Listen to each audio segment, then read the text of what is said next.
Have you ever felt like, even when you're surrounded by your family, you somehow don't truly belong?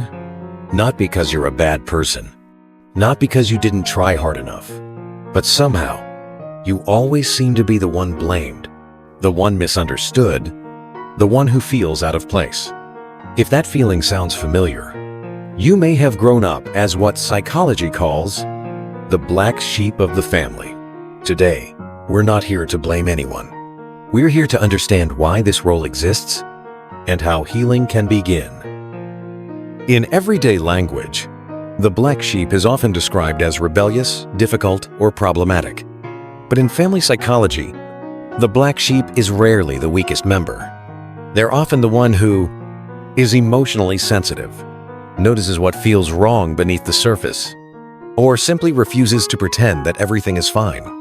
When one person doesn't fit the family's unspoken rules, the system becomes uncomfortable. And slowly, that person gets labeled as the one with the problem. Here's something important. Families function as emotional systems, not just groups of individuals. When a family carries unresolved conflict, suppressed emotions, generational trauma passed down quietly, those things don't disappear. They need somewhere to go. And often, the black sheep becomes the place where all that tension lands. They might be the least protected, the most emotionally aware here's aim, or the one brave enough to speak up to. By pointing to one person as the issue, the family avoids looking at the system as a whole. The black sheep doesn't create the dysfunction. They reveal what was already there. Growing up in this role quietly shapes deep beliefs, such as, something must be wrong with me. I have to try harder than everyone else to be accepted. If I'm fully myself, I'll be abandoned. Many black sheep grow up to be extremely independent because they learned they couldn't rely on anyone. Or chronic people pleasers, hoping love will finally come if they're good enough to there. The pain isn't who you are. It's what happens when a child grows up carrying a role they never chose. One of the biggest illusions the black sheep carries is this belief.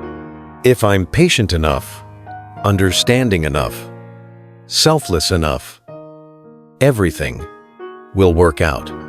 But you cannot heal a system by continuing to harm yourself.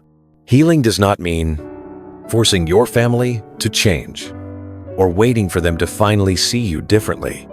Healing begins when you take back the right to be yourself. It looks like understanding that guilt after setting boundaries does not mean you're wrong. Realizing that being different does not make you ungrateful found. Accepting that distance can be an act of self-protection, not betrayal bias. Healing also means learning to build emotionally safe relationships. Connections that don't make you afraid, don't make you question your worth, and don't require you to disappear in order to be loved. If possible, therapy can be one of the deepest spaces where you're allowed to finally lay down the black sheep role and be seen with compassion instead of judgment. Many people later in their healing journey have a powerful realization. The black sheep wasn't born to destroy the family. They were born to break patterns that had been hurting people for generations. They're often the first to ask uncomfortable questions, feel deeply, say no to what was once considered normal. That path is lonely, but it also opens a new one, even if they didn't choose to be the one to walk it first. If you've ever been the black sheep, know this: you're not lost because you're broken. You feel out of place because you no longer fit an old system. And sometimes, that's what growth looks like. If this video resonated with you, it may be because you've been carrying this role for a long time. You don't have to share your whole story. But if you want, you're welcome to leave a comment, even just one sentence. And if you'd like to continue exploring healing, self-understanding, and emotional freedom, subscribe to this channel so we can walk this path together. Slowly, but deeply. Thank you for being here, and thank you for listening to yourself.